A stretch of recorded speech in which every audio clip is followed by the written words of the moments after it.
Hello student, welcome to my channel. Today we will discuss the police system theory topic in the translation studies. First of all, I will tell you that it was developed by the Israeli scholar Atama Evanzor, and that idea was borrowed from the Russian formalist and Czech structuralism. Basically police system theory एक ऐसी theory है जिसमें multiple systems होते हैं और मुख्तलिफ system आपस में इंटरसेक्ट करते हैं, ओवरलैपिंग होती है,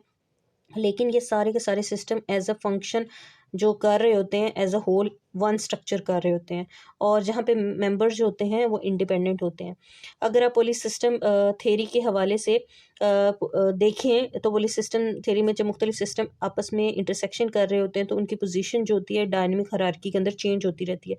जो चेंजेस हो रहे होते हैं पुलिस सिस्टम के अंदर बेसिकली हिस्टोरिकल चेंजेस की वजह से होते हैं. समटाइम जो लिटरेचर जो ट्रांसलेटेड लिटरेचर है वो इनोवेटिव लिटरेरी टाइप होता है टॉप पर, और जो है लोअर स्ट्राटा में कंजर्वेटिव टाइप होती है. लेकिन जब हिस्ट्री में इवेंट्स वगैरह हो रहे होते हैं, चेंजेस वगैरह हो रहे होते हैं, तो आप जैसे romantic time period, Elizabethan time period है, तो इसी तरीके से जॉनसन टाइम पीरियड है, तो मुख्तलिफ जो चेंजेस हो रहे थे, ये प्योरिटन ने जो शेक्सपियर का थिएटर ग्लोब बर्न आउट कर दिया था. तो ये सारे ऐसे इवेंट्स हैं जिन्हें हिस्ट्री के अंदर चेंजेस किए, जिसकी वजह से लिटरेचर ट्रांसलेटेड लिटरेचर है उसको उसने जो पोजीशन थी डायनेमिक हरारकी के अंदर, हरारकी का मतलब होता है पोजीशन, तो उसके अंदर टॉप पे देता रहा, और टॉप पे सम टाइम इनोवेटिव की होती थी और सम टाइम कंजर्वेटिव, और बाज़ औक़ात ऐसा भी होता था कि कंजर्वेटिव टाइप ऊपर होती थी टॉप पर, और इनोवेटिव और रिन्यूअल टाइप जो होती है वो डाउन के ऊपर होती है. अब एक इम्पॉर्टेंट चीज़ मैं आपको बताना चाहूँगी कि ये डायनामिक प्रोसेस ऑफ एवोल्यूशन है, बेसिकली इंडिकेट कर रहा है रिलेशनशिप इनोवेटरी को और कंजर्वेटिव सिस्टम के आपस में रिलेशनशिप, जो पहले आपको डायग्राम में बताया था. अब इसमें ये है कॉन्स्टेंट स्टेट ऑफ फ्लैक्स और कंपटीशन की सूरत हाल रहती है. कंपटीशन भी होता है और फ्लैक्स. इसमें टू टाइप्स की ट्रांसलेशन यहाँ जोहर ने डिस्कस की, एक प्राइमरी पोजीशन थी और एक सेकेंडरी पोजीशन थी. जो प्राइमरी पोजीशन थी उसने उसे इनोवेटिव टाइप कहा, ठीक है, और बेसिकली जो प्राइमरी पोजीशन और सेकेंडरी पोजीशन को उसने पेरिफेरल या वीक पोजीशन कहा. लेकिन उसने कहा कि जो सेकेंडरी पोजीशन होती है बेसिकली अगर वो secondary position translated literature get कर रहा है तो इट्स अ नॉर्मल थिंग. यहाँ प्राइमरी पोजीशन के हवाले से अगर मैं आपको बताऊँ तो प्राइमरी पोजीशन इनोवेटिव टाइप होती है. इसमें बेसिकली क्या कर रहे होते हैं, जब कोई भी ट्रांसलेटेड लिटरेचर प्राइमरी पोजीशन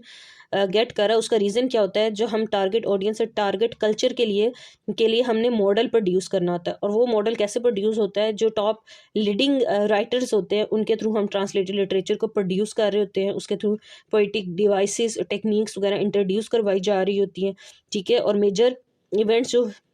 हो रहे होते हैं लिटरेरी हिस्ट्री के अंदर उनको आपस में जोड़ा जाता है. जबकि जो सेकेंडरी पोजीशन होती है बेसिकली सेकेंडरी पोजीशन के अंदर पेरिफेरल वीक पोजीशन होती है. इसका आपको पता है कि जब किसी चीज़ की वीक पोजीशन होती है तो उसका सेंट्रल जो लिटरेरी सिस्टम हो जो होता है उस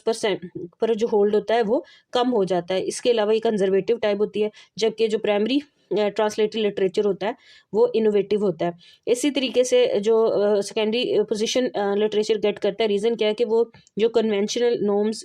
फॉर्म्स वगैरह होती हैं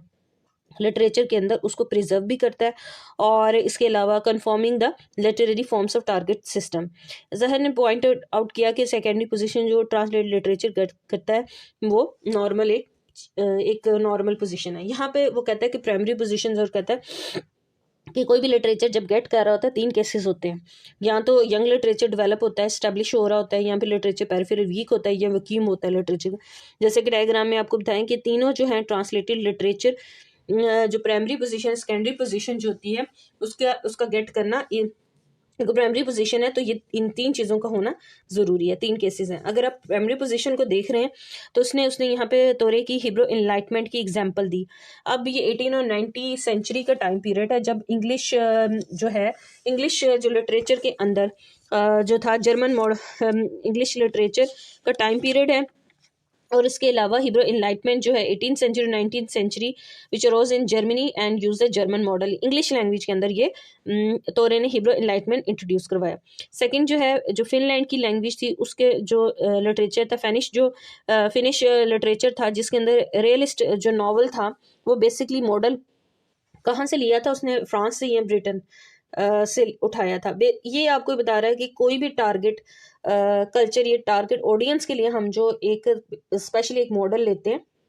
मॉडल ट्रांसलेशन किसी भी लिटरेचर को ट्रांसलेट करते हुए, और क्योंकि ट्रांसलेशन स्ट्रेटजी भी इस पर इफेक्ट कर रही होती है इसकी पोजीशन पर, प्राइमरी या सेकेंडरी पोजीशन पर। अब वो पहली था young literature establish. Second position की इसने एग्जांपल दी है कि जिस तरह एक लिटरेचर पेरिफेरल वीक होता है, पेरिफेरल आपको होता है जब वीक हो जाता है तो बेसिकली क्या हो रहा होता है, जैसे कि स्पेन के अंदर हुआ कि ग्लेसिया एक रीजन है स्पेन के अंदर, तो उसने डोमिनेंट कैसलाइन का जो लिटरेचर उसको बोरो किया, ठीक है, उसके मॉडल को लिया। ऑल्दो के स्पेन के अंदर ओवरऑल जो स्पेन था वो कैनोनाइज अनकैनोनाइज जो लिटरेचर था इंग्लिश वर्ल्ड से इंपोर्ट कर रहा था। इसी तरह मलेशिया की एग्जांपल है। मलेशिया जो था पहले ओरल ट्रेडिशनल मॉडल इस्तेमाल किया जाता था उसके लिटरेचर की ट्रांसलेशन के अंदर, लेकिन with the passage of time ऐसा होने लगा कि 15th सेंचुरी में with the parents of Islam तो क्या हुआ कि अरेबिक मॉडल को फॉलो करना शुरू कर दिया गया। इसी तरह ये इंटरनेशनल लैंग्वेज थी इंग्लिश, इसके लिए ज़रूरी है कि ट्रांसलेटेड लिटरेचर की वजह से जब ट्रांसलेशन की गई लिटरेचर की तब ये हुआ। बेसिकली इंटरनेशनल लैंग्वेज होने की वजह से इसके अंदर जो इफेक्ट्स हैं, मुख्तलिफ फैक्टर्स हैं, जिनमें से एक फैक्टर ये कि एक साइंटिफिक लैंग्वेज भी है, ठीक है, डिसेमिनेट द साइंस। उसी वजह से इसने क्या किया, जो लोकल ट्रेडिशनल साइंस मॉडल था ना उसकी डिस्प्लेसमेंट कर दी, उसको हटा के अपनी प्लेस कर दी टारगेट कल्चर के अंदर। इसी तरह जो तीसरा केस था जो जोहर ने डिस्कस किया, vacuum in the literature. Primary position तब भी गेट करता है जब वैक्यूम इन द लिटरेचर के अंदर होता है। वो कैसे होता है, जैसे कि सेगमेंट फ्राइड और कार्ल जंग जो था इंग्लिश के अंदर क्या उन्होंने जर्मन मॉडल का इस्तेमाल किया, फ्रेंच और जर्मन मॉडल्स का इस्तेमाल किया। अब उसमें रीज़न आप कह सकते हैं आपके साइको एनालिसिस जो वर्क था वो सेगमेंट फ्राइड का था, जिसमें कॉन्शियस, अनकॉन्शियस, सब कॉन्शियस, प्री कॉन्शियस और कार्ल जंग और इसने एडिपस कम्प्लेक्सेस वगैरह, इलेक्ट्रा कम्प्लेक्सेस वगैरह ये सारी डिस्कस उसने किए थे। तो बेसिकली रीज़न क्या था कि उस वक्त मौजूद नहीं था, इसलिए इंग्लिश में और फ्रेंच जो था लैंग्वेज के अंदर जर्मन मॉडल को अडॉप्ट किया गया कि जर्मनी मॉडल जर्मन लैंग्वेज में से जर्मनी से मॉडल को उठाया गया और उस इंग्लिश लैंग्वेज के अंदर फ्रेंच के अंदर इंट्रोड्यूस करवाया गया। अब इसी तरह एक और एग्जांपल है इंडिया के अंदर जब साइंटिफिक फिक्शन राइटिंग स्टार्ट हुई नॉवेल्स की, तो उस वक्त ये बेसिकली उन्होंने उस वक्त उसके पास ऑलरेडी प्रिपेयर्ड मॉडल नहीं था कोई, तो उन्होंने क्या किया, तो लिटरेचर के अंदर इतना वक्यूम था कि जो there is no model is sufficient enough, और उसका डिसएडवांटेज क्या हुआ कि जो लिटरेचर जो था उसे इंपोर्ट करना पड़ा, उठाना पड़ा। वो कहाँ से, उन्होंने इंग्लिश मॉडल को उठाया, क्योंकि रीज़न क्या था, there is a vacuum in the literature of a country and there is no type hold the influence of foreign model और to assume as a primary. और जो बाहर से उठाया गया मॉडल जैसे कि इंडिया के अंदर तो मॉडल नहीं था कंट्री के अंदर, तो उसे इंग्लिश मॉडल को ही साइंस फिक्शन के लिए इस्तेमाल किया और उसे प्रायोरिटी दी गई और उसे प्राइमरी जो थी ट्रांसलेशन उसके अकॉर्डिंगली जो है ट्रीट किया गया। इसी तरीके से अब सेकेंडरी पोजीशन जो है उसके हवाले से मैंने आपको बताया पेरिफेरल होती है, वीक होती है, इनोवेटिव नहीं होता, कन्वेंशनल जो होता है उसको फॉर्म्स को वो प्रिजर्व करती है। यहाँ पे ये जो रशियन ट्रांसलेटेड लिटरेचर है, जैसे कि हिब्रो जो है ट्रांसलेटेड की गई रशियन लैंग्वेज में, तो वो फर्स्ट ट्रांसलेशन थी, उसकी पोजीशन प्राइमरी थी, लेकिन जब उसके जर्मन, पॉलिश और ट्रांसलेटेड लिटरेचर में कन्वर्ट किया गया उसे इंग्लिश और जर्मन और पॉलिश लैंग्वेजेस में, तो वो सेकेंडरी पोजीशन पर गेट की। यहाँ पे आपको इंपॉर्टेंट चीज़ बता दूँ, जोहर ने बेसिकली ये सारे जो थ्योरी थी इक्वलेंस को एड्रेस करने के लिए अडॉप्ट की थी 1960-1970 में, जब इक्वलेंस का बहुत ज़्यादा श्योर होना शुरू हो गया। तो उस टाइम के अंदर इवन अतमन जोहर ने कहा कि इक्विवेलेंस को उसने उसी पॉइंट को लिया कि थोड़ा सा वेरिएशन आपको आगे लेके जाना पड़ेगा, और अब आपको जो इक्विवेलेंस सोर्स टारगेट टेक्स्ट के से सिर्फ रहना नहीं पड़ेगा, क्योंकि जब आप ट्रांसलेशन कर रहे होते हैं जो पोजीशन होती है वो ट्रांसलेशन स्ट्रेटजी पर इफेक्ट कर रही होती है। और इसके अलावा वो कहते हैं कि primary position give the liberty, जब कोई भी लिटरेचर प्राइमरी पोजीशन गेट कर रहा होता है तो ट्रांसलेटर को इतनी लिबर्टी, इतना फ्रीडम दे रहा होता है कि वो विदाउट जो टारगेट कल्चर के अंदर जो कॉन्स्ट्रेंट या हाइंड्रस होती है उसको वो इग्नोर करे, उसे छोड़ दे, और जो टारगेट टेक्स्ट जो प्रोड्यूस होता है वो काफ़ी बेहतर होता है। और इसके अलावा टेक्सचुअल जो टारगेट सोर्स टेक्स्ट से टारगेट टेक्स्ट की तरफ जो ट्रांसलेशन हम क्रिएट कर रहे होते हैं वो बेसिकली एक टेक्सचुअल रिलेशनशिप रिप्रोड्यूस कर रही होती है। इसी तरीके से सेकेंडरी पोजीशन के हवाले से देखें तो ट्रांसलेटर यूज जब सेकेंडरी पोजीशन, वो प्राइमरी पोजीशन का बता रहा था, अभी सेकेंडरी पोजीशन में में क्या इफेक्ट होते हैं कि ट्रांसलेटर का रोल क्या हो जाता है। सेकेंडरी पोजीशन में होता है एग्जिस्टिंग टारगेट कल्चर मॉडल, वो इस्तेमाल करता है टारगेट टेक्स्ट के लिए, और नाकाफ़ी होता है, ठीक है, कि आपको पता है वीक हो जाता, पेरिफेरल हो चुका होता है ये सिस्टम, ठीक है, और इसमें कन्वेंशनल नॉर्म्स वगैरह प्रिजर्व की जा रही होती हैं, तो उसका इफेक्ट ये होता है कि